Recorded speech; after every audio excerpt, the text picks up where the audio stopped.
Buenos días, muchas gracias por la invitación a la Cor Medical, a este tercer congreso de oncología y radioterapia, esta vez en formato virtual dada la coyuntura.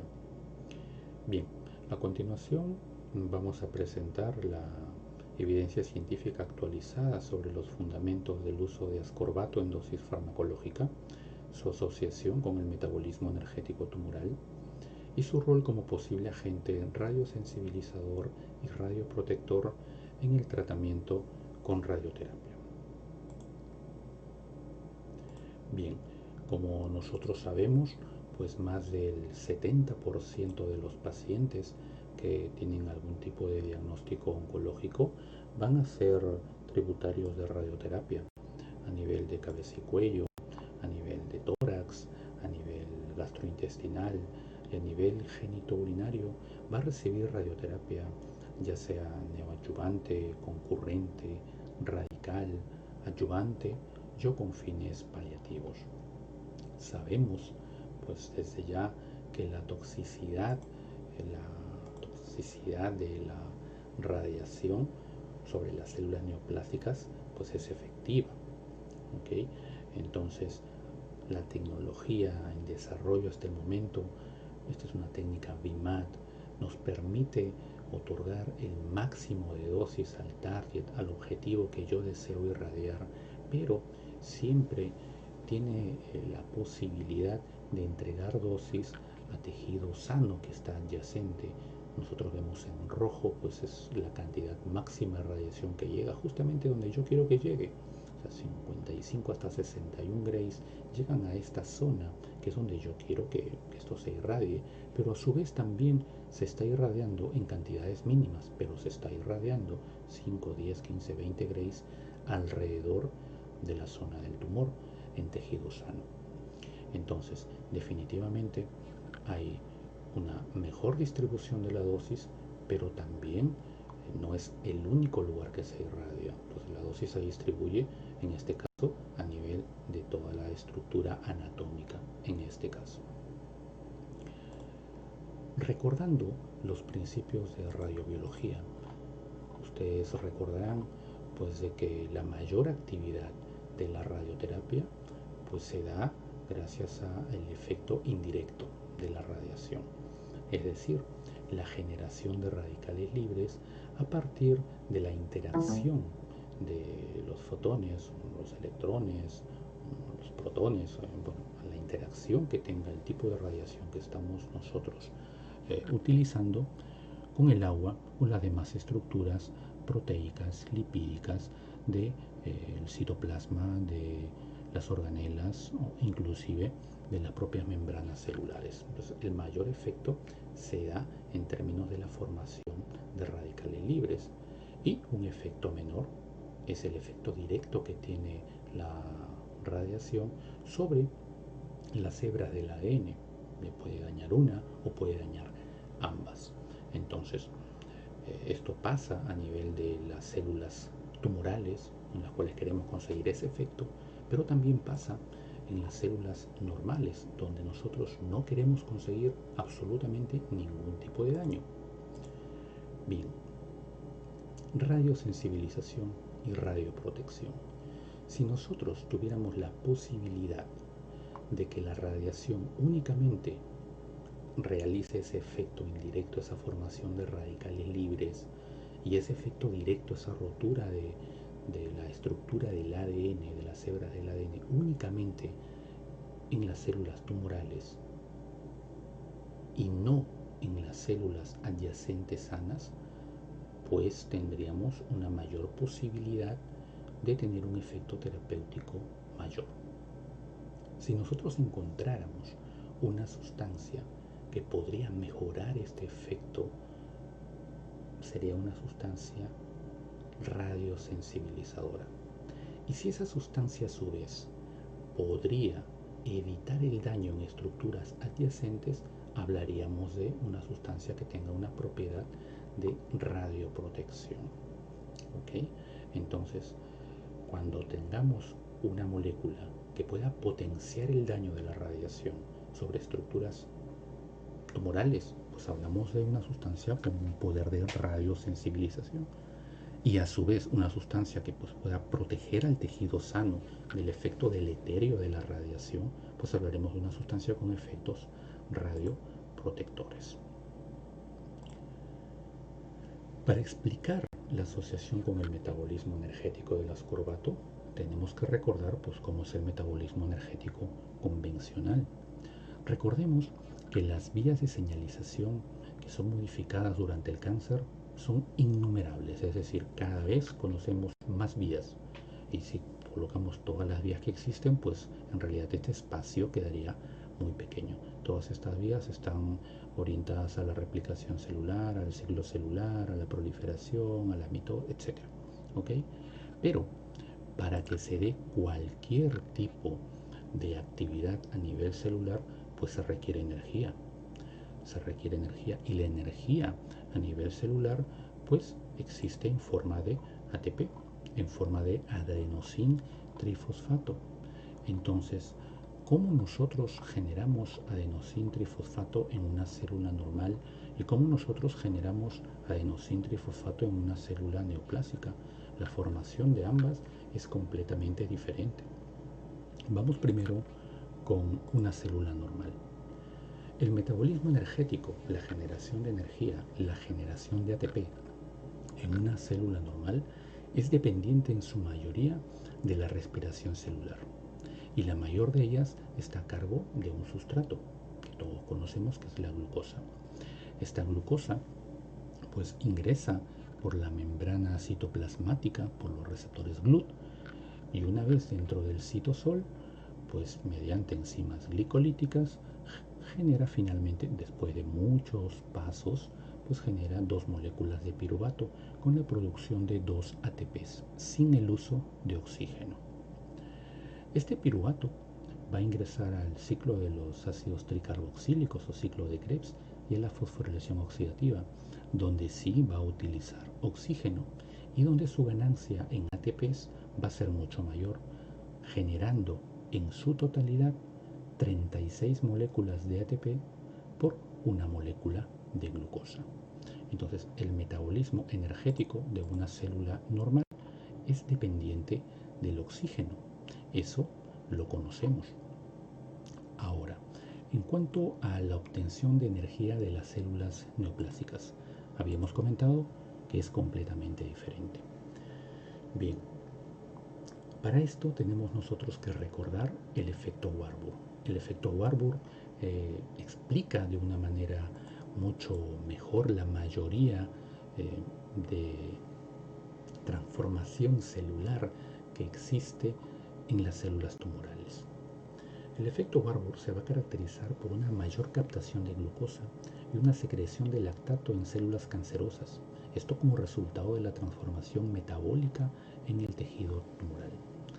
Esta reprogramación metabólica conduce al cambio de la fosforilación oxidativa a la glucólisis aeróbica, la cual va a representar una firma bien reconocida del metabolismo energético del cáncer y obviamente está asociado a la disminución de la apoptosis. Para esto es clave la participación y transformación de enzimas glicolíticas, los transformadores de glucosa y factores de transcripción. Pero, ¿cómo lo resumimos? Lo mismo va a utilizar el mismo sustrato, glucosa. Ingresa la glucosa. Por acción de las enzimas glicolíticas formamos nuevamente piruvato. Pero por acción de la LDH subtipo A, va a formar lactato aumentando el pH a un pH ácido y la producción de 2 ATP. El fundamento para que este piruvato no ingrese al ciclo de los ácidos tricarboxílicos en la mitocondria y no se dé la fosforilación oxidativa y no exista el funcionamiento mitocondrial puede deberse a 3 procesos. El primero es que la mitocondria esté dañada. El segundo es que sea un ambiente hipóxico y esto obliga a que no se utilice oxígeno y no se pueda dar todas las reacciones enzimáticas en la mitocondria. Y el tercero, que la carcinogénesis que prende y apaga los genes pues cambien la reprogramación y por lo tanto se apaguen las mitocondrias. En resumen, Aquí únicamente se daría la generación por cada molécula de glucosa de 2 moléculas de ATP. Entonces, si hacemos un comparativo, podríamos decir de que las células neoplásicas producen menor cantidad de ATP que las células normales. Eso no es cierto. La balanza finalmente se va a inclinar por una mayor producción de energía por las células neoplásicas que por las células normales en una misma unidad de tiempo. ¿Cómo lo explicamos? De la siguiente forma. Las células normales producen 36 moléculas de ATP por una molécula de glucosa en una unidad de tiempo. En esa misma unidad de tiempo, la célula tumoral produce 2 más 2 más 2 más 2 más 2, es decir, cinéticamente es mucho más efectiva la producción de mayor cantidad de ATP por la vía glicolítica que por la vía aeróbica. Entonces se produce mayor cantidad de ATP en la célula neoplásica en una misma unidad de tiempo que por la vía aeróbica en una célula normal. ¿Ok? ¿Por qué se da esto? Si aquí entraría una glucosa y aquí también entraría una glucosa, la célula neoplásica tiene que hacer un reacomodo estructural a nivel de membrana celular. Es decir, como tiene que obtener mayor cantidad de sustrato, pues ahora tiene que tener mayor cantidad de receptores GLUT. La célula neoplásica tiene hasta 400 veces mayor cantidad de receptores GLUT para poder tener una hipercaptación de su sustrato, en este caso glucosa. Este principio lo conocemos mucho porque es el mismo principio que utiliza el PET scan. Recordemos que el PET-CT lo que hace pues, es aprovechar este disturbio metabólico, energético de la célula neoplásica por la avidez que tiene por la glucosa, es marcada y pues obviamente tenemos la gráfica de este hipermetabolismo de la célula neoplásica. Ok. Entonces, ¿qué tiene que ver el ascorbato en todo este proceso? Recordamos qué es el ascorbato. El ascorbato es una sal, es la sal del ácido ascórbico y el ácido ascórbico es la vitamina C. Esta vitamina C en altas dosis pues se va a presentar de dos formas, tiene dos particularidades. Una es actuar como un agente antioxidante, el propio ácido ascórbico, la propia vitamina C, pero esta tiene una gran avidez en grandes cantidades de autooxidarse y producir dihidroascorbato. Este es un poderoso agente prooxidante. ¿Ok? Bien, ¿cómo actúa a nivel de la célula neoplásica y cómo actúa a nivel de la célula normal? Al ingresar al torrente sanguíneo, el ascorbato sufre un proceso de autooxidación, es decir, pasa a su forma oxidada. Su forma oxidada es el dihidroascorbato. Actúa el ascorbato con el oxígeno y forma dihidroascorbato más peróxido de hidrógeno. Esto se realiza en el extracelular, es decir, este peróxido de hidrógeno tiene que ingresar dentro de las células. Todas las células tienen peroxiporinas. El peróxido de hidrógeno ingresa al citoplasma celular de las células neoplásicas mediante las peroxiporinas. Dentro, el peróxido de hidrógeno aprovecha la deficiencia que tiene de catalasa, un antioxidante muy potente para el peróxido de hidrógeno, y forma radicales hidroxilo. Forma radicales hidroxilo aprovechando la mayor concentración de metales con capacidad redox, la conocida reacción de Fenton con el hierro, por ejemplo, para producir el radical hidroxilo. Y el radical hidroxilo, pues sabemos que es deleterio, letal sobre la membrana celular, sobre las proteínas citoplasmáticas y obviamente sobre la estructura de ADN celular en la célula neoplásica. Esta deficiencia de catalasa pues es entendida, no hay respiración mitocondrial, en la respiración mitocondrial mediante el uso del oxígeno, pues se generan radicales libres. No hay, esa parte no existe, pues tampoco existen los antioxidantes que se generan también en la mitocondria, como glutatión, como superóxido dismutasa y como catalasa.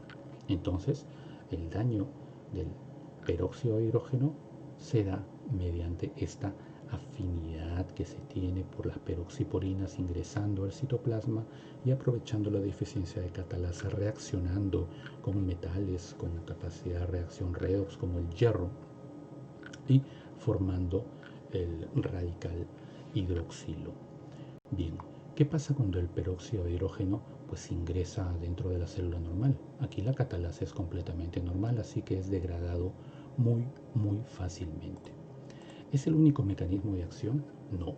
Recordemos que el ascorbato se había oxidado a dihidroascorbato. El dihidroascorbato es un competidor directo de la glucosa. Utiliza el mismo receptor para su ingreso, que son los receptores GLUT. Es decir, va a tener una acción competitiva con la glucosa sobre el mismo receptor.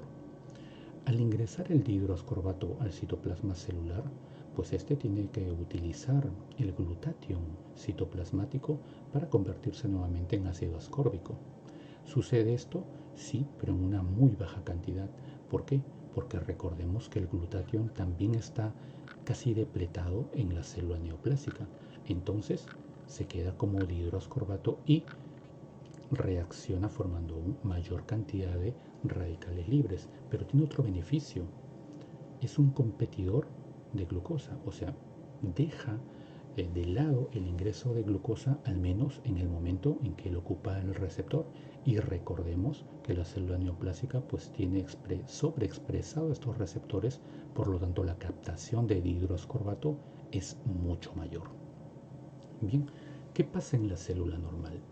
La célula normal pues utiliza el ácido ascórbico, ¿ok?, por los cotransportadores de vitamina C y sodio. Este ácido ascórbico ingresa como vitamina C y pues los radicales libres formados durante el proceso de radiación pueden ser fácilmente estabilizados por la gran cantidad de ácido ascórbico presente esta vez en el citoplasma. Bien, entonces dos efectos, un efecto bivalente de la alta dosis de ascorbato. Uno, como ácido ascórbico, tiene acción benéfica sobre las células normales, pues disminuye el daño letal de los radicales libres producidos por la radiación. Segundo, potencializa la cantidad de formación de radicales libres a través de dos mecanismos conocidos hasta el momento. Uno, el ingreso del dihidroascorbato por los receptores GLUT y utilizando esa depresión que tiene de glutatión y generando mayores radicales libres. Y el segundo, explicado anteriormente, el peróxido de hidrógeno que ingresa, aprovecha la deficiencia de catalasa y pues produce mayor cantidad de radical hidroxilo con efectos deleterios ya conocidos. Ahora, esta información pues ya tiene un tiempo de seguimiento bastante largo, bastante conocido. Empezó todo por el año 1976 con esta publicación. Esta publicación se dio en 1976, lo hicieron el doctor Linus Pauling, recordemos a Pauling como el 2 veces ganador del premio Nobel, y el doctor Cameron. Ellos utilizaron ascorbato en alta dosis, 10 gramos de forma endovenosa, en pacientes terminales durante 10 días y obtuvieron resultados en calidad de vida y también resultados en la prolongación de la sobrevida hasta 4 veces el estándar hasta ese momento. Bien, hasta ahí va todo bien. 3 años después, investigadores, la Clínica Mayo, trataron de replicar el estudio como un ensayo controlado en el cual utilizaron la misma dosis que utilizaron Pauling y Cameron, fueron 10 gramos que utilizaron para comprobar los mismos efectos y beneficios que había descrito ya Pauling y Cameron.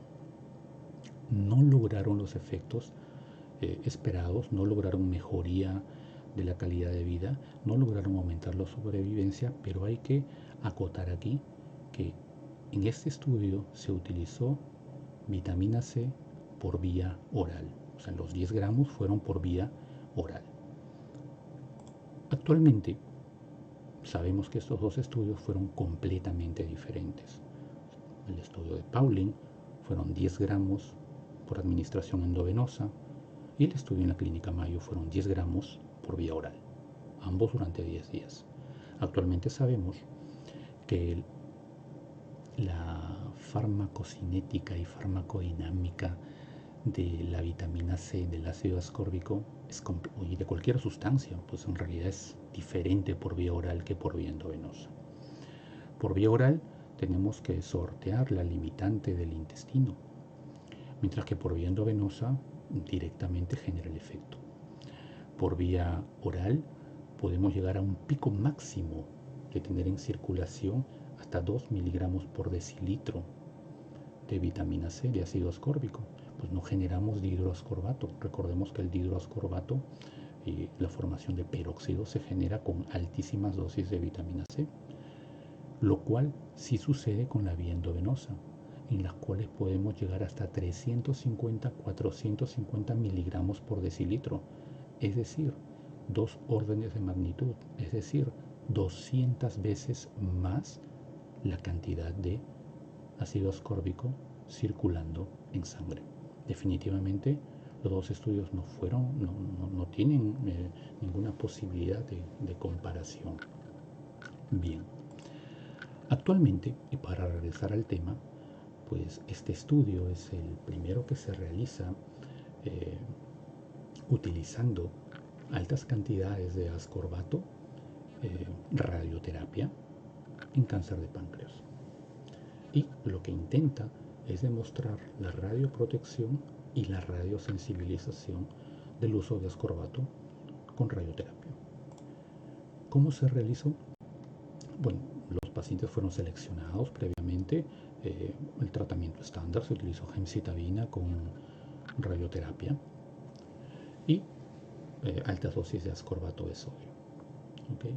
A la par hubo un control in vivo con ratones, ¿okay? En los cuales se administró ascorbato, se administró radioterapia y se administró radioterapia con ascorbato para ver los cambios que sucedían a nivel de las vellosidades, a nivel de las criptas intestinales y a nivel de la distribución del colágeno también en las vellosidades, en estas criptas intestinales, y que se obtuvieron como los resultados in vivo de estos pacientes, pues que el ascorbato, si ustedes pueden ver aquí, con la radioterapia, pues protegía a las criptas intestinales de los efectos deleterios de la radiación, así como también la distribución del colágeno en la membrana basal de las criptas intestinales fueron protegidos durante la radiación que cuando no se brindó el ascorbato. En resultados con los pacientes podemos ver que con altas dosis de ascorbato más la terapia convencional, en este estudio, pues la sobrevida global fue de 21.7 meses, la sobrevida libre de progresión de 13.7 meses, ambas en referencia de casi el doble del estándar actual que se conoce, ¿no? De 11.1 mes y de 6 meses aproximadamente. Bien, entonces podemos visualizar la cantidad de pacientes, es bastante limitada, 14, pero ya se obtienen bastantes efectos positivos sobre el uso de ascorbato, más obviamente la terapia estándar de quimio y radio. Bien,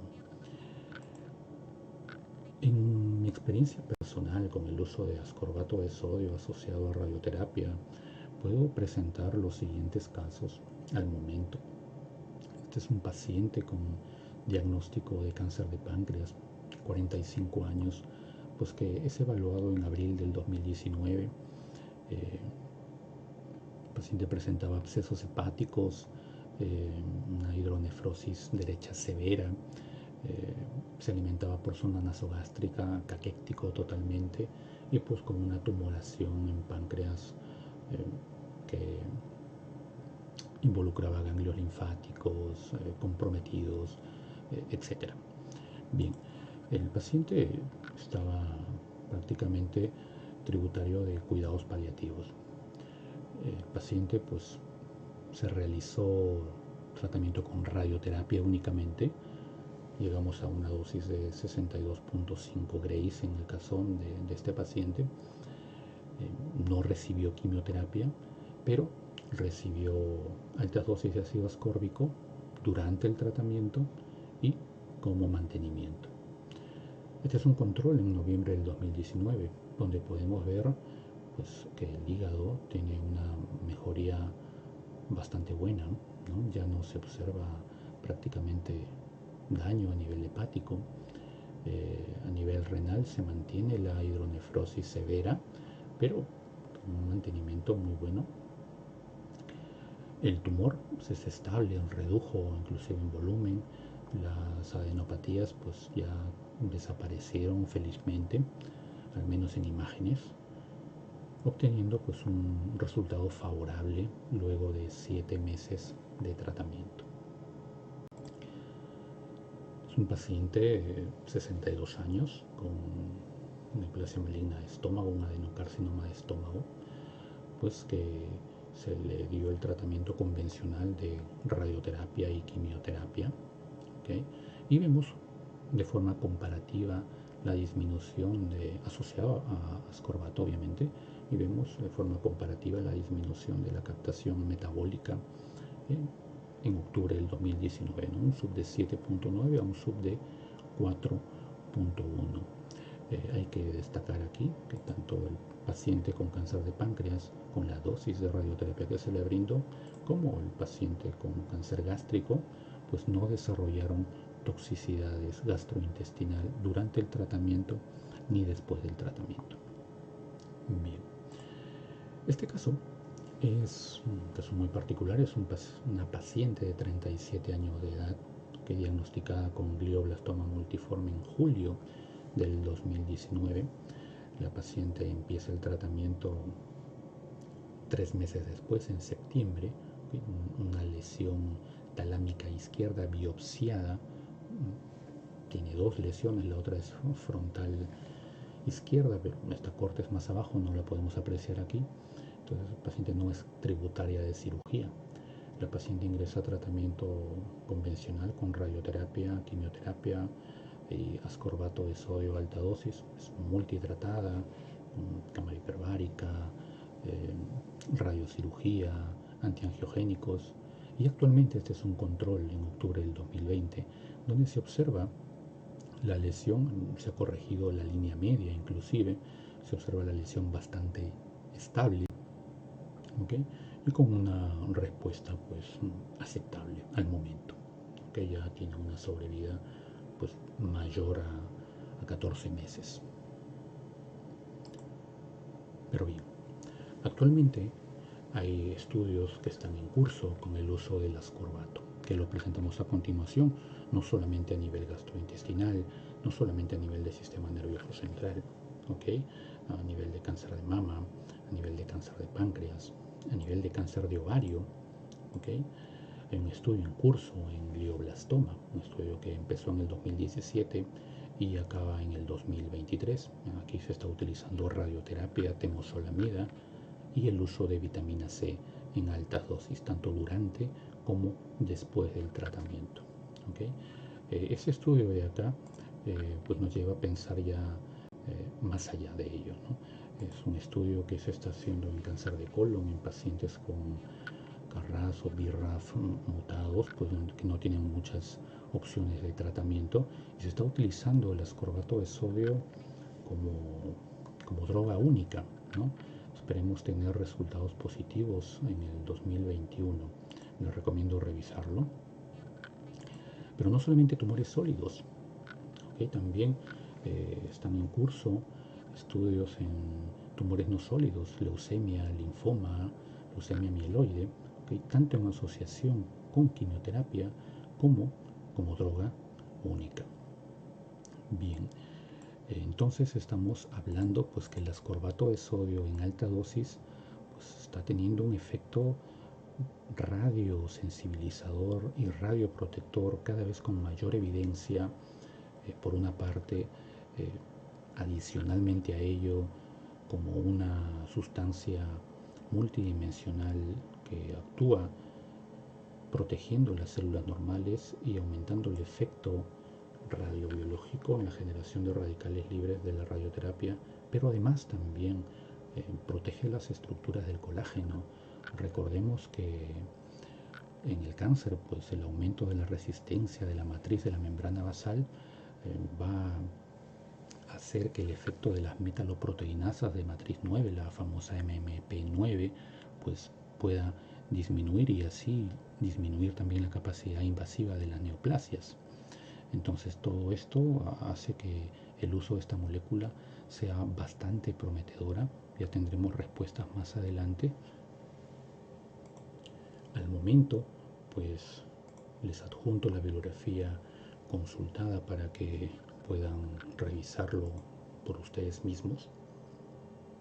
Y pues adicionalmente a ello, eh, les dejo mi correo electrónico, mi número telefónico, ante cualquier pregunta, ante cualquier duda o alguna recomendación bibliográfica respecto al uso del ascorbato en dosis farmacológicas. Muchísimas gracias por su atención. Un abrazo.